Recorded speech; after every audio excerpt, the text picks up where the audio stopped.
नमस्ते, आपके साथ मैं हूं जयप्रकाश शर्मा और आप देख रहे हैं यूपी मांगे उत्तर। लाइन आप पढ़ लीजिए। कलमा वाला कत्लेआम, जी हां, कलमा वाला कत्लेआम, दिन गिन लो आतंकिस्तान। ये बात हम कह रहे हैं उन आतंकियों के लिए जिसकी चर्चा आज पूरे देश में हो रही कल से। जी हां, वो वीडियोस आप देख रहे होंगे। उन वीडियो को देखने के बाद आपका मन कर रहा होगा कि आपके हाथ में काश हथियार होते और सामने वो आतंकवादी होते तो उनका क्या कर देते। आपका मन कर रहा हो कि सरकार ऐसा एक्शन ले कि उन आतंकियों को वीडियो के जरिए, वीडियो में, कैमरे में दिखाकर उनको मौत के घाट उतारा जाए। यह आपके जहन में आ रहा होगा रोंगटे खड़े कर देने वाली उन वीडियो को देखने के बाद। आज हम इसी मुद्दे पर बात कर रहे हैं। घाटी में आतंकियों के खूनी खेल को 24 घंटे से भी ज्यादा का वक्त बीत चुका है। पहलगांव में 27 कत्लेआम के बाद देश गुस्से में है। हर तरफ बस एक ही मांग हो रही है, हिंदुस्तानियों की मौत का बदला लिया जाए। हिंदुस्तान में आजादी के बाद शायद ये पहला आतंकी हमला है जब दहशतगर्द कलमा सुनकर और खतना देखकर लोगों को मौत के घाट उतार रहे हैं। जी हां, पहली बार ऐसा हुआ। धर्म पूछकर, कलमा पढ़कर और खतना देखकर लोगों को मौत के घाट उतार रहे हैं। आतंक के खिलाफ पूरा देश एक है। हिंदू, मुसलमान, हर मजहब के लोग इस शैतानी करतूत की निंदा कर रहे हैं। लेकिन सवाल यही है, कत्लेआम को धार्मिक रंग देकर क्यों अंजाम दिया गया। हालांकि हिंदुस्तान का हर मुसलमान पाकिस्तान और आतंकियों को कोस रहा है, वहीं यह भी साफ हो चुका है कि पूरे हमले का मास्टरमाइंड कोई और नहीं बल्कि पाकिस्तानी ही है। इसके कई सबूत सामने आ चुके हैं और हमले के बाद पाकिस्तान को घबराहट भी सामने आ चुकी है, क्योंकि हिंदुस्तान बदला जरूर लेगा और इस बार ऐसा बदला लेगा जिसकी नजीर आने वाले कई दशकों तक देखी जाएगी। पहले रिपोर्ट, फिर इसी मुद्दे पर बात होगी। चलो मेरे, तुम भी करते यार। ये देखना,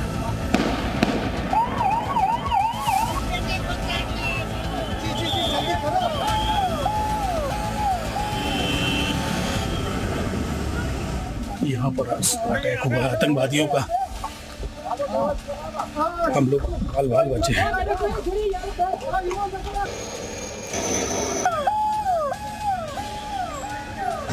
वीडियो वायरल हुआ था जिसको देख करके हमने पहचान करी कि हाँ, ये शुभम भैया।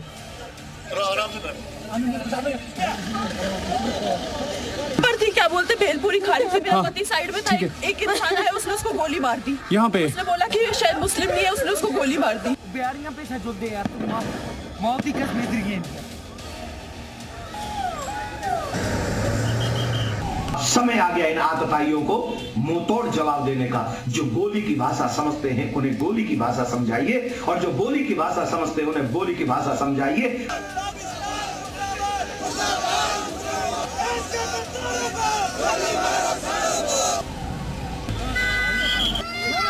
अरे नहीं, हम लोग फौज हैं, हम लोग बैठो। तो ऐसा अंधा काम करना और मजहब के नाम पर करना, मैं तो ये समझता हूँ कि ये बड़े जालिम लोग हैं, उनका मजहब से कोई ताल्लुक नहीं है। तुम भी करते यार। ये देखना, पागला हो जाएंगी, तू नहीं करना है। पूरा खत्म हो चुका, हमारी रोजी भी खत्म हो चुकी है सर। बस ये कहना चाहते हम, हमारे कुछ इंसाफ हो जाए। हम इंडियन आर्मी हैं, बैठो। इंडियन आर्मी आप लोग कहाँ से आए हो? कहाँ से आए आप लोग? जिन्होंने पर्दे के पीछे बैठकर हिंदुस्तान की सरजमी पर ऐसी नापाक हरकतों की साजिशें रची हैं, भारत सरकार वो हर कदम उठाएगी जो जरूरी और उपयुक्त होगा।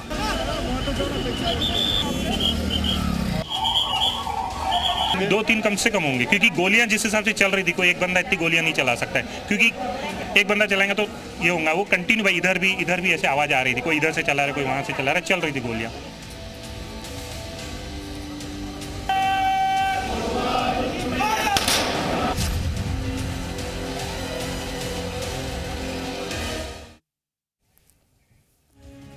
तो हर कोई गुस्से में है और सवाल बहुत सारे हैं। इन्हीं सवालों के इर्द गिर्द आज हमारी चर्चा होगी कि हम किन मुद्दों पर बात करेंगे, क्योंकि लोगों में गुस्सा, आक्रोश, लोग कह रहे हैं कि बदला लीजिए, इंतजार नहीं होगा, कि इंतजार नहीं करना है। जम्मू कश्मीर में हिंदुओं की मौजूदगी से किसे परेशानी, क्योंकि हिंदुओं को टारगेट किया गया। मजहब पूछकर, खतना है नहीं ये पूछकर, कलमा आता है नहीं पूछकर। तो जम्मू कश्मीर के अंदर हिंदुओं को ही टारगेट क्यों? हिंदू पर्यटकों की हत्या के पीछे मकसद क्या है? ये मकसद क्या है? सिर्फ हिंदू पर्यटकों को आप टारगेट कर रहे हैं, जबकि जम्मू कश्मीर में मुस्लिम ज्यादा रहते हैं और फिर कहीं ना कहीं उनकी रोजी रोटी पर असर नहीं पड़ेगा क्या? अगला तीसरा हमारा महत्वपूर्ण सवाल, हिंदू नरसंहार पर पाकिस्तान पर अंतिम प्रहार कब? लोगों में गुस्सा, आक्रोश है और सब पूछ रहे हैं कि पाकिस्तान पर अटैक करिए। इंतजार किस बात का है? अगर पाकिस्तान का हाथ है तो मुंह तोड़ जवाब, और वो आतंकी कब आएंगे शिकंजे में? हर कोई देखना चाहता उस आतंकियों का जो अंजाम जो वीडियो में दिख रहे हैं, कैमरे पर नजर आना चाहिए। लोगों के जहन में यह है कि जैसे इन लोगों ने इनको मारा है उनका भी हाल ऐसा ही होना चाहिए। अगला सवाल, जम्मू कश्मीर में कब तक हिंदुओं को टारगेट किलिंग होगी? क्योंकि ये टारगेट किलिंग है, पूछ पूछ कर नाम अगर पूछा जा रहा है तो फिर समझिए कि टारगेट किलिंग हो रही है। कभी मजदूरों को मार दिया जाता है, यूपी के बहुत सारे मजदूरों को टारगेट करके मारा गया, आपको याद होगा, बहुत सारे मामले पीछे आए। तो आज के महत्वपूर्ण सवाल है जिसके इर्द गिर्द हमारी चर्चा होगी। हमारे साथ बहुत सारे खास मेहमान होंगे जिनसे अब बात करेंगे कि आखिरकार ये खेल कब तक चलता रहेगा और ये दहशत का खेल, और कब तक आतंकिस्तान की बात करें उस पर प्रहार कब होगा।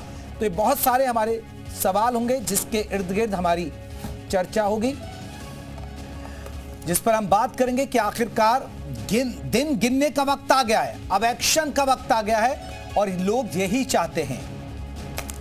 तो चलिए हमारे साथ कौन कौन खास मेहमान रहेंगे। हमारे साथ अमितोष प्रतीक रहेंगे, हिंदू धर्म गुरु हैं। हमारे साथ आपको बता दें वीएचपी की तरफ से रहेंगे, प्रवक्ता हैं। अमितोष जी बहुत बहुत स्वागत है। हमारे साथ महंत राजू दास हैं, हिंदू धर्म गुरु हैं। हमारे साथ आपको बता दें हाजी नाजिम खान साहब जुड़ेंगे, प्रवक्ता हैं मुस्लिम सभा के। जैसे ही जुड़ते हैं उनको चर्चा में शामिल करेंगे। अजय कुमार हैं हमारे साथ, पूर्व सैन्य अधिकारी हैं, वो भी हमारे साथ जुड़ गए। चर्चा की शुरुआत अजय जी मैं आपसे करना चाहूंगा क्योंकि आप आर्मी में हैं। ये जो वीडियोज आ रही हैं एक सैनिक के तौर पर आप कैसे देखते हैं? कहीं ना कहीं मन खून खौलने लगता है और लोग चाहते हैं कि ऐसा ही अंजाम होना चाहिए उन आतंकियों का जैसे इन शरीफ लोगों को मौत के घाट उतार दिया, 27 लोगों को, पुरुषों को चिन चिन कर माना।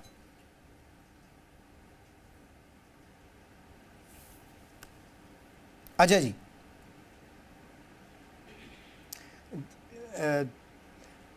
जी जेपी जी, बहुत दुख की बात है कि हमारे सिविलियन लोगों को, उसके साथ साथ कुछ फौज के लोगों को, फौज के अधिकारियों को धर्म पूछ के मारा गया।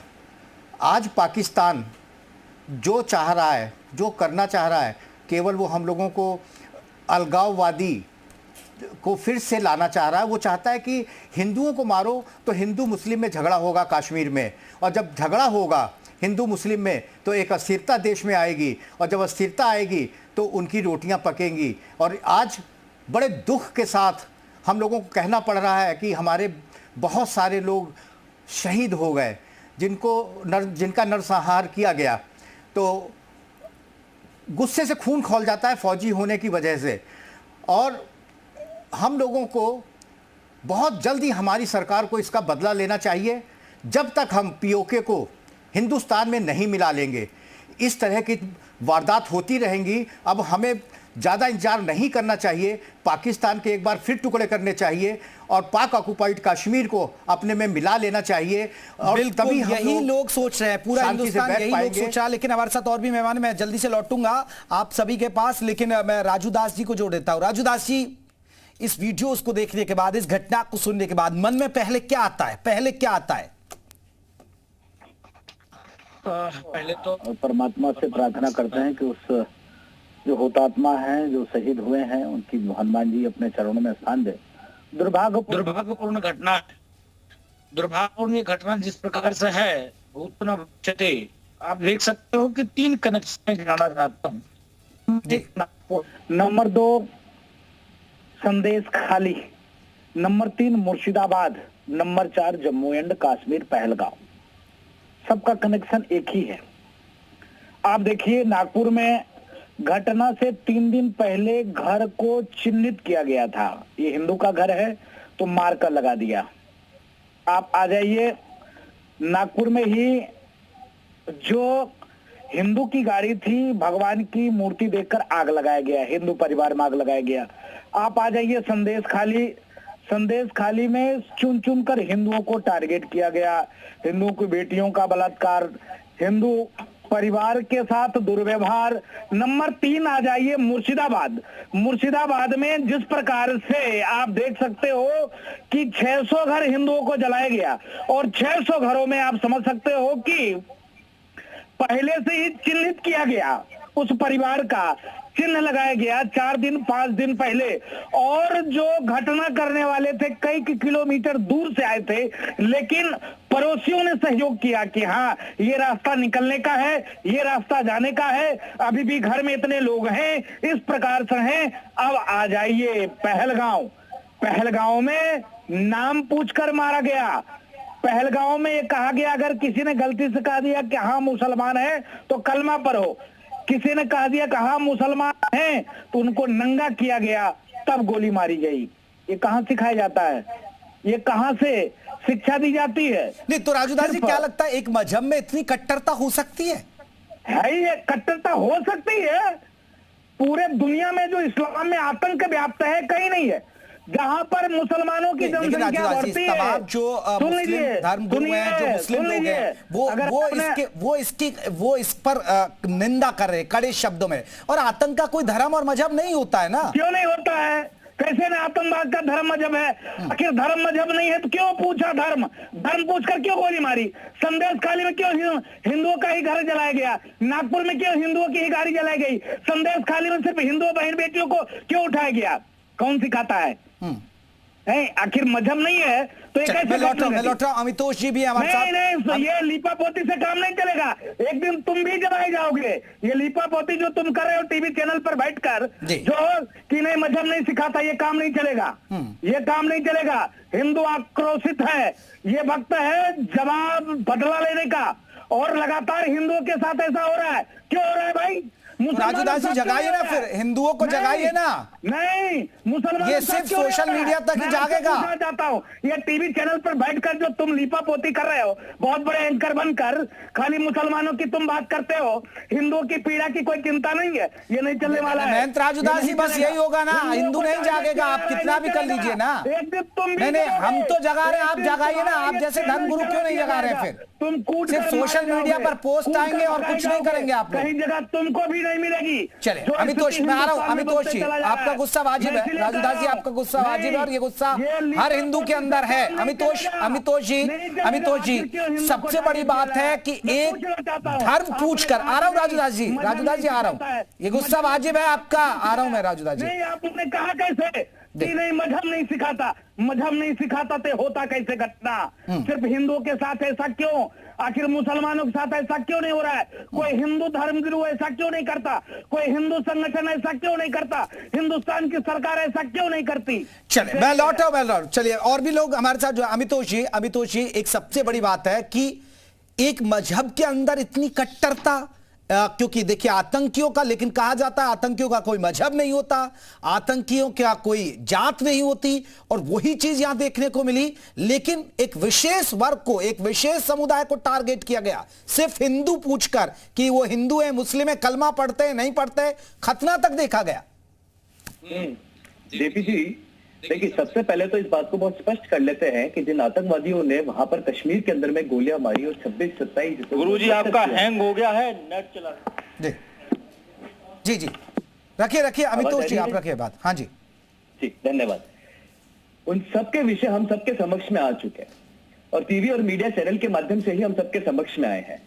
और जहां पर बहनों को और बच्चों को छोड़ दिया गया और ये कहा कि जाकर बता देना, ऐसी घटना पहली बार इस देश में नहीं हुई है। मैं कुछ आपको एक आंकड़े देता हूं जहां पता चलेगा कि लगातार तरीके से आतंकवादियों का मजहब होता है और धर्म होता है। जो लोग मर रहे हैं उनकी पैंट खुलवा के उनका धर्म देखा जाता है, उनके आईडी कार्ड मांग के उनका धर्म पूछा जाता है, उनका नाम पूछा जाता है, कलमा पढ़ाया जाता है, नहीं पढ़ पाते तो मार दिया जाता है। देखिए 1993 किश्तवाड़ के अंदर में मैसेकर हुआ था, बस को हाईजैक करी, हिंदू पैसेंजर से फोर्स करा, महिलाओं और बच्चों को बाहर उतारा और आदमियों को मारा गया। 1998 के अंदर में वाधवा में मैसेकर होता है, 23 कश्मीरी पंडितों में से 24 को ब्रूटली घर वालों को मार दिया जाता है। 1998 में परकोटे और डाइकोटे का विषय होता है, वहां पर भी 17/4 को 29 हिंदुओं को मार दिया जाता है और 13 महिलाओं और बच्चों को मार दिया जाता है। सब हिंदू धर्म से आ रहे हैं। उसके बाद में 2000 के अंदर में चित्तीपुरा में होता है और अमृतसर ये अमरनाथ यात्रा होती है, 32 हिंदुओं को मार दिया जाता है, 7 सिक्योरिटी ऑफिसर को मार दिया जाता है और 27 माइग्रेंट लेबर को मार दिया जाता है। 11 अनाम सिविलियंस को डोडा डिस्ट्रिक्ट के अंदर में गोली मार के मार दिया जाता है। 2003 में नंदीग्राम में एलईटी के आतंकवादी पुलिस और आर्मी की ड्रेस पहन के आते हैं और हिंदुओं को मार देते हैं। 2006 के अंदर में डोडा मैसेकर हो जाता है। ये तो विषय हुआ कि लगातार तरीके से उन्होंने ये शांति को खत्म करने का जो प्रयास करा हिंदुओं को मारते हुए। अब आप देखिए कि उन्हीं के कुरान में से मैं आपके सामने कुरान को कोट करूंगा, इससे सबको क्लियर हो जाएगा कि मजहब कौन होता है, आतंकवादी कौन आते हैं। सूरत 9 आयत 5 अत-तौबा पेज नंबर 260, उसमें स्पष्ट रूप से लिखा हुआ है कि फिर जब हराम महीने बीत जाए तो मुशरिकों को जहां कहीं पाओ कत्ल करो, उन्हें पकड़ो और उनको घेरो, उनकी घात में हर जगह ताश में बैठे रहो, फिर यदि वो तौबा कर ले तो नमाज कायम करे, अल्लाह बहुत ही दयावान है। ये मुशरिको कौन है जेपी? चलिए अभी तो जी हाजी नाजिम साहब जुड़ गए हमारे साथ। हाजी नाजिम खान साहब जुड़ गए, प्रवक्ता हैं मुस्लिम सभा के। हाजी साहब, अभी देखिए कुरान का जिक्र किया, मेरा सबसे बड़ा सवाल है, क्या वाकई में मुस्लिमों के अंदर इतनी कट्टरता है? क्या इस मजहब के अंदर इतनी कट्टरता है जो यहां देखने को मिली? धर्म पूछकर मारा जा रहा है, खतना है नहीं देखा जा रहा है, यह देखा जा रहा है कि वो कलमा पढ़ सकते हैं नहीं पढ़ सकते हैं। हाँ जेपी जी, देखिए मैं शुरुआत करता हूँ औज़ु बिल्लाहि मिनश शैतानिर रजीम, बिस्मिल्लाहिर रहमानिर रहीम, ला इलाहा इल्लल्लाह मुहम्मदुर रसूलुल्लाह। देखिए मैंने यहाँ कलमा पढ़ा, तो देखिए शर्मा जी, मैंने कलमा पढ़ा, किसी पे जोर जबरदस्ती नहीं थी, लेकिन जिस तरीके से एक नैरेटिव सेट करा जा रहा, देखिए ये जो घटना घटी हम लोगों को बड़ा दुख है। देखिए हम हनुमान जी की तरह तो है नहीं कि अपना सीना फाड़ के अपने सीने में दिखा दे कि हम लोगों को कितना बड़ा दुख है, लेकिन जिस तरीके की घटना यहाँ पर घटी गई है भारत के अंदर, ये बहुत ही दुखदायी घटना है, इसकी हम कड़े शब्दों में मजम्मत करते हैं। और रही बात यह कि जिस तरीके से कलमा पढ़ने की बात हुई, यार ये उनकी पैंट उतारने की बात हुई, ये बहुत ही निंदनीय है। इस तरीके तो क्या कोई किसी मजहब में ऐसा हो सकता है क्या? मुस्लिम समाज में ऐसा है? नहीं, बिल्कुल इतनी कट्टरता है फिर इसका मतलब? हाँ, नहीं, ये कट्टरता नहीं है। फिर ये कौन है? ये कौन है ये लोग? जब अभी आपने अपने एक शुरुआती बयान में कहा कि ना तो इनका कोई धर्म होता ना कोई मजहब होता, लेकिन महंत रामदास जी बार बार इसी बात को कह रहे थे कि भी हाँ कि मजहब होता है। आपको भी उन्होंने हिट करने की कोशिश करी, आपको भी निशाने पे लिया, लेकिन आप सच्चे और अच्छे वो हैं एंकर, तो आप उनकी बातों में नहीं आए, क्योंकि देश की यही सौहार्द है कि आपस में मिलजुल कर एक साथ। अरे सुन लीजिए महंत राजू दास जी, आप बहुत नफरत फैलाते हैं, नफरत फैलाना बंद कर दीजिए भाई। अरे नफरत फैलाना बंद कर दीजिए भाई। हम ये कहते हैं मुल्क के अंदर सौहार्द होनी चाहिए, हिंदू मुस्लिम भाईचारा हमेशा कायम रहना चाहिए, लेकिन आप तो हर वक्त जहर उगलते रहते हैं भाई। दुख है, हम लोगों को दुख है। हम तो भारत सरकार से मांग करते हैं कि उन आतंकवादियों का सुपड़ा साफ होना चाहिए भारत के अंदर से। आतंकवाद और आतंकवादियों का दोनों का सुपड़ा साफ होगा, भारत के अंदर अमन में शांति हमेशा कायम रहनी चाहिए। हम तो यही बात करते हैं शर्मा जी, लेकिन कुछ लोग क्या कहते हैं, कुछ लोग नफरत का माहौल एक एजेंडा सेट करने की कोशिश कर रहे हैं। हाजी साहब 600 घर हिंदुओं को जलाए गए, कोई बोल पाया क्या? हम बोलते थे, हम जवाब देते थे कि हाँ ये गलत हो रहा है कि, लेकिन एक बात बताइए, यहाँ पहलगाम के अंदर जो एक सुन लीजिए, एक सैयद हुसैन साहब भी है जो घोड़े का काम करता था, वो भी वहां पर उन आतंकवादियों का शिकार हो गया। और बेंगलोर से एक मुस्लिम फैमिली आई थी, वो भी वहां पर शिकार हो गया, वो भी उनकी भी हत्या हुई है। लेकिन आप लोग तो सिर्फ और सिर्फ ये कहते हैं हिंदुओं को टारगेट। अरे भाई आतंकवाद का कोई ना कोई धर्म होती है, ना कोई जात, बिल्कुल ना कोई मजहब होता है। लेकिन एक बड़ा सवाल, लेकिन हाजी साहब महंत राजू दास जी, एक मिनट रुके। महंत राजू दास जी आतंक को बढ़ावा देने का काम करते हैं और कुछ नहीं। 57 कंट्री में भाई महंत राजू दास जी की थोड़ा ऑडियो उठा के रखिएगा। महंत राजू दास जी एक मिनट रुकिएगा। अभी देखिए, अभी तो आपने कुरान का एक जिक्र किया, जरा कुरान का बताइए कि कुरान में क्या लिखा है, वो जो आप बता रहे थे, और फिर मैं इस पर नाजी साहब से पूछूंगा कि हाजी नाजिम जी ये फिर कुरान में ये क्यों बात है, जरा बताइए।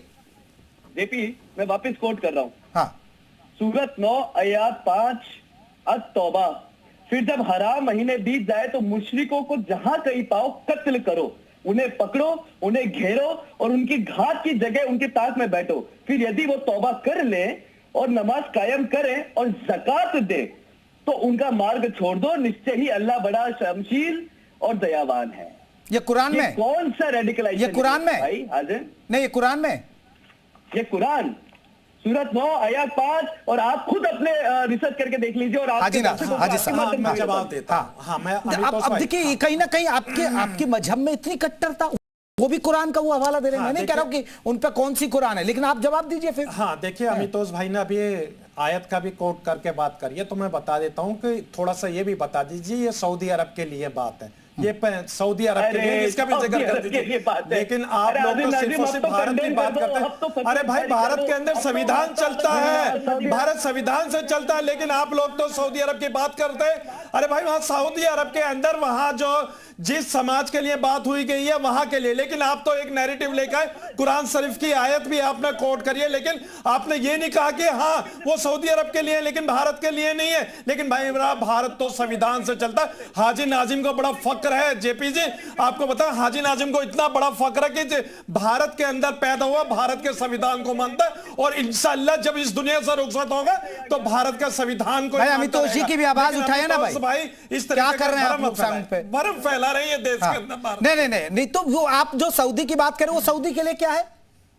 हाँ, आपकी कुरान में सऊदी के लिए अलग लिखा हुआ है। हाँ देखिए, कुरान के जब उन्होंने हवाला दिया, वहां पर सऊदी के अंदर के एक माहौल था वहां। अरे सुन लीजिए भाई, आप मैं सऊदी की बात करूंगा तो आप भारत की बात करेंगे, मैं भारत की बात करूंगा तो आप चीन की बात करेंगे। आप एक जगह तो रहिए भाई, आप और हम दोनों भारतीय हैं, आपको आप और हम दोनों को जीना यहाँ, मरना यहाँ, और एक ही बर्तन में दोनों को खाना, और एक ही बर्तन में भाई हम लोगों को पानी भी पीना। लेकिन अगर आप हाजी नाजिम खान से अगर नफरत करेंगे तो ये सही नहीं है। ये मेरे मुल्क का संविधान आप लोगों को ना परमिशन देगा, ना हाजी नाजिम को ये कहेगा कि अमितोष भाई से नफरत करें। मैं अमितोष भाई आपको अपने गले से लगाता हूं क्योंकि आप मेरे भाई हैं, लेकिन आप जिस तरीके से एक नैरेटिव लेकर बैठ रहे और एक धार्मिक किताब के बारे में भी ठीक है। नाजिब साहब देखिए, अभी हाजी नाजिम जी देखिए, अभी जो बात आ रही है, मैं फिर इस पर रिएक्शन लूं। पहले एक रिएक्शन अजय कुमार जी। अजय कुमार जी, बहुत सारे मामले आते हैं, लेकिन अभी जो इनपुट्स मिल रहे हैं, पाकिस्तान ठीक है, पाकिस्तान से हमारी दुश्मनी है और वो उस मुल्क से हमेशा जो रिश्ता रहा वो इसी तरीके से रहा है। लेकिन अजय कुमार जी, मेरा आपसे एक सीधा सवाल, क्या आपको लगता है लोकल, क्योंकि अभी आ रही है कि लोकल लोग भी उसमें शामिल थे, लोकल जो आतंकवादी थे उन्होंने उनकी मदद की, तो क्या आप मानते हैं कि लोकल सी मदद करते हैं और तभी जो पाकिस्तान के आतंक है वो इस तरह की घटना को अंजाम दे जाते हैं?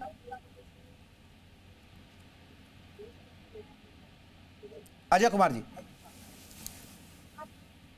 जो उनके स्लीपर सेल के लोग हैं भाई, ये साउंड पर सोइए मत यार, आवाज उठाइए मेहमानों की जी। अजय कुमार जी, और जब हम बिना स्लीपर सेल, जो वहाँ के लोकल लोग हैं, उसके बिना कोई भी आतंकवादी घटना नहीं की जा सकती। और यहाँ पे मैं ये भी मानूंगा कि हमारे जो जासूसी तंत्र है उसका भी कहीं ना कहीं फेल्योर है। इतनी बड़ी घटना होना बहुत ही दुखद घटना है, और लोकल लोग जो वहाँ पे उनको बुला रहे हैं अपने आकाओं को पाकिस्तान से, हमें उसकी खबर तक मिली नहीं। तो ये कहीं ना कहीं हम लोगों को एक बार अपने सिस्टम पे भी देखना पड़ेगा, और जो हम लोगों के लोग मरे हैं, जो शहीद हुए हैं हमारे लोग, उनके लिए हमें बदला लेना पड़ेगा, क्योंकि अगर हम सबक नहीं सिखाएंगे तो इस तरह की घटनाएं होती रहेंगी। और मेरे विचार से पाकिस्तान के 3 टुकड़े होने चाहिए। ठीक है। चलिए, मैं लौट रहा हूं। खालिद हुसैन हमारे साथ, हमारे सहयोगी जुड़ रहे हैं। मैं लौट रहा हूं, खालिद हुसैन हमारे साथ ग्राउंड जीरो से जुड़े हैं, उनका रुख कर लेते सीधे पहलगाम से ही। खालिद, क्या अपडेट है इस पूरे आतंकी हमले को लेकर अब तक की?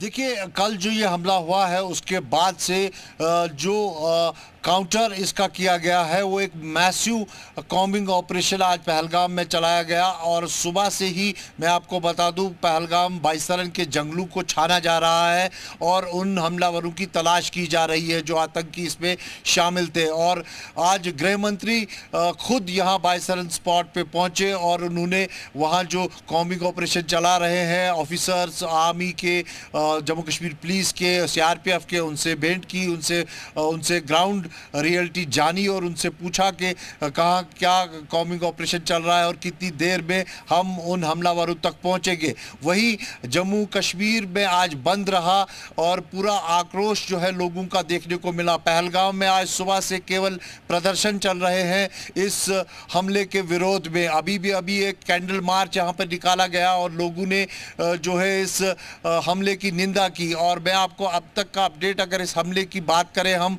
तो इसमें 26 लोग अपनी जानें गंवा चुके हैं, 26 निहत्थे लोग जिन पर कल ताबड़तोड़ गोलियां चलाई गई। और इसमें जो बातें सामने आई है कि जो आर्मी वेपनरी इसमें यूज की गई है और सोफिस्टिकेटेड वेपन से इसको हमला अंजाम दिया गया है। इसके अलावा जो इसमें शामिल टेररिस्ट हैं उनकी संख्या 6 से 8 बताई जा रही है, जिसमें से कुछ OGWs हैं जो उनका सहयोग कर रहे थे और 4 के करीब जो है पाकिस्तानी मिलिटेंट बताए जा रहे हैं जिन्होंने हमला अंजाम दिया। 2 के नाम भी सामने आए हैं, जिनमें एक आदिल गुरु है और एक आसिफ शेख है जो लश्कर तैयबा से जुड़े है और वो उन्होंने इस हमले को अंजाम दिया है। और लगातार मैसिव ऑपरेशन आज पूरी कश्मीर घाटी में चला। करीबन 1500 लोगों की को डिटेन किया गया, उनसे पूछताछ की गई। केवल अगर दक्षिणी कश्मीर की बात करें तो 250 से ज्यादा लोगों की पूछताछ की गई है। और वही एक मुठभेड़ भी आज चल रही है जो बिल्कुल ये अपडेट है। देखिए हमारे सहयोगी खालिद हमें ग्राउंड से अपडेट दे रहे हैं। खालिद बहुत बहुत शुक्रिया तमाम अपडेट हम तक पहुंचाने के लिए। महंत राजू दास जी, एक सबसे बड़ा सवाल है, आप कह रहे हैं कि एक विशेष समुदाय है इसके लिए जिम्मेदार, मान लिया जाए महंत राजू दास जी? नहीं, देखिए मैं पूरा निवेदन पूर्वक कहना चाहता हूँ। अभी एक महोदय ने कुरान का हवाला दिया, इन्होंने कहा दिया ये तो सऊदी अरब के लिए, यहाँ हिंदुस्तान के लिए नहीं है। नहीं, देखिए कितनी दुख की बात है। एक तरफ पूरे हिंदुस्तान में हम हिंदू मुस्लिम एकता, गंगा जमुनी तहजीब, मुसलमानों का पर्व हो, मुसलमानों का त्योहार हो, 75% हिंदू जाता है, इनको गले लगाता है, इनके उत्सव में शामिल होता है। पूछना चाहता हूं, जब रामनवमी मनाई जाती तो इनको तकलीफ होती है, हनुमान जयंती मनाई जाती तो इनको तकलीफ होती है, जन्माष्टमी मनाया जाता तो इनको तकलीफ होती है। अभी मुर्शिदाबाद में क्या हुआ, 600 घर आग लगा दिए गए हिंदू पूछ कर। संदेश खाली में क्या हुआ, नागपुर में क्या हुआ, अभी तत्काल में नंगे करके कितना भयावह स्थिति वहां पर हो गई। नंगा किया गया। तो कट्टरता कहां से उत्पन्न होता है, ये कट्टरता आती कहां से है, ये मानसिकता जन्म कहां से लेता है, ये चीज इनको सिखाई कहां से जाती है। और ये बताते हैं कि नहीं, धर्म के आधार पर ऐसी कुछ है ही नहीं, शुद्ध रूप से धार्मिक रूप से इनको तैयार किया जाता है। हाजी नाजिम साहब, एक बड़ा सवाल है। राजू दास जी सही तो कह रहे हैं, एक ही मजहब का आदमी आतंकवादी क्यों, मुस्लिम ही आतंकवादी क्यों? अब देख लीजिए, हमारे सहयोगी थे, उन्होंने बताया कि ये नाम है और सभी मुस्लिम है।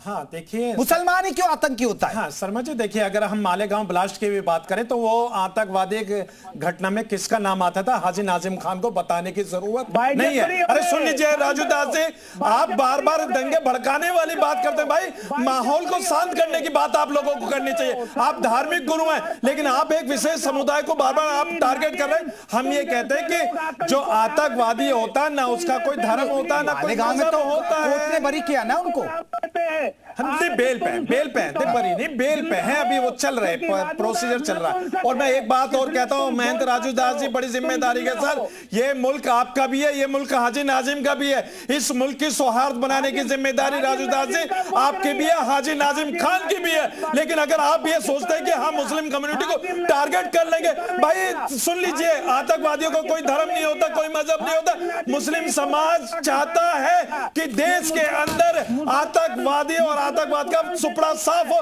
तो भाई आप भी चलिए, हम आपके साथ चलते हैं। लेकिन आप लोग सिर्फ और सिर्फ टीवी चैनल पर आकर एक समुदाय को टारगेट करने वाली बात करते हैं, बंद कर दीजिए भाई इस तरह की बात। जब भारत का मुसलमान चाहता है कि देश के अंदर अमन में सुकून बना रहे, मस्जिदों में भी आज कितनी दुआएं हुई हैं भारत के लिए, मस्जिदों में भी कहा गया है कि हाँ देखिए पहलगाम की घटना जो घटी है बड़ी दुखदाई है, अल्लाह से दुआ करी गई है कि इस मुल्क को बचा के।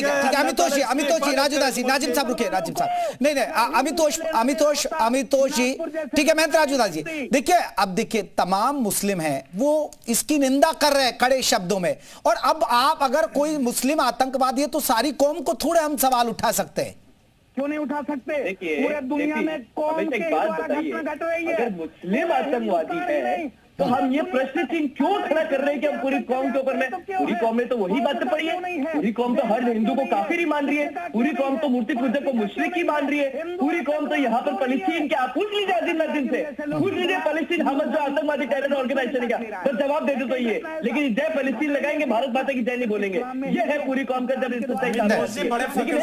भारत जिंदाबाद, बड़े फख्र से कहता हूँ कि भारत जिंदाबाद। लेकिन आप लोग जिस तरीके का माहौल, हिंदुओं को क्यों टारगेट कर रहे हैं नाजिम साहब, मुसलमान ही क्यों टारगेट कर रहे हैं आप बताएं ना? देखिए ये घटना जो घटी है बड़ी दुखदायी घटना है। यहाँ पे मुस्लिम समाज भी आहत हुआ है। आपने देखा कि मैंने एक नाम लिया ना, सैयद हुसैन शाह घोड़े का काम करते थे भाई, वो बचाने के चक्कर में उन्होंने राइफल भी आतंकवादियों से छीनी तो राइफल से उसको मारा गया ना। तो वही मैं ये कहना चाहता हूं, आतंकवादी का कोई धर्म या कोई मजहब नहीं होता, उनके सामने सिर्फ और सिर्फ एक ही टारगेट होता है, चलिए नफरत को फैलाना। चलिए चर्चा को मैं यहीं खत्म कर रहा हूं। आप सभी मेहमानों का बहुत बहुत शुक्रिया। यूपी मांगे उत्तर में बस इतना ही, लेकिन बड़ा सवाल यही है कि आतंकियों का कोई धर्म, मजहब, कोई जाति नहीं होती, लेकिन फिर हर आतंकी मुस्लिम ही क्यों निकलता है, ये एक सवाल है। नमस्कार।